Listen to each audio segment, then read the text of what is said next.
Quando tiver isso, toma cuidado, porque às vezes os vetores podem estar representados do mesmo tamanho, mas eles não têm. Vamos para a resposta da questão do arqueiro, e eu vou aproveitar para falar de alguns conceitos, justamente para te mostrar que só com os conceitos de vetores você já pode acertar questões na sua prova. Esse tipo de questão cai no Enem e as contas costumam vir dos conceitos. Então, se teu conceito estiver forte, tu vai acertar as questões. Basicamente, a questão falava que o homem tensiona a corda aqui, a força que ele faz se distribui aqui, e depois essas duas forças vão se somar para causar o movimento da flecha. E ele pergunta qual que é a soma de F1 e F2, basicamente. E a resposta é a letra B.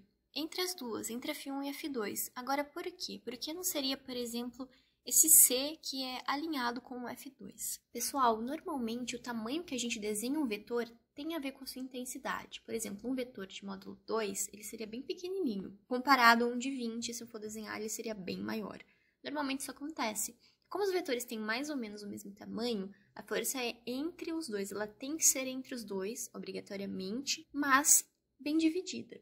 No caso, se F2 fosse bem grandão e o F1 pequenininho, faz sentido a força ser parecida com o C. Talvez aqui bem próxima ou mesmo em cima do F2 se o F1 fosse muito pequeno. É isso aqui eu já comentei, que é a questão de onde tem ação e reação aqui na corda, que o homem fez a força e a corda vai fazer uma força nele, porque ele vai tensionar a corda puxa ele, e depois essa tensão ela vai ser usada para transferir a força que o homem fez para a flecha. Basicamente é isso que acontece. Aí aqui é o que eu falei para vocês, notar que a força resultante vai estar entre as duas, ela vai ser a soma das duas, porque o efeito das duas vai ser somado na flecha. E aí eu coloquei aqui dois exemplos parecidos que já tem aqui no canal, que é a questão da chuva na janela do ônibus. Quando você olha a chuva na janela do ônibus, ela geralmente cai na lateral, porque é a soma da velocidade do ônibus, que tá pra cá, com a velocidade da chuva, que tá pra cá. Aqui no canal tem até um vídeo, de fato, que eu fiz desse processo. Outro momento que você vê soma de vetores no seu dia a dia, além do arqueiro, duas pessoas carregando algo. Ah, não tô conseguindo levantar aqui o galão. Eu chamo outra pessoa, a minha força, somada com a força da pessoa,